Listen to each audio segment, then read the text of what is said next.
22 years ago, my oldest son was in kindergarten, and we were on vacation, and when he went to get on the bus, I guess he missed the bus at the school. So he decided to try to walk home. So that led us into trying to figure out, how did this happen? How did he get sent home and not make the bus?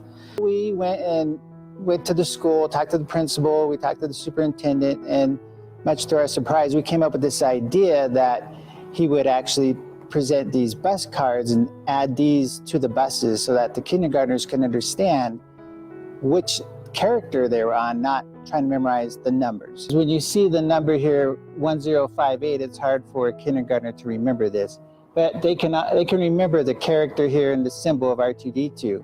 And then if a bus has to be changed out, the bus driver can just remove the card and put it on a different bus. I have a granddaughter in kindergarten, and she also is able to have a bus symbol for her cards. And not only that, the school district has advanced to add little placards that parents can print off to attach to their backpacks. It's amazing to me that over the last 22 years, they're still using these.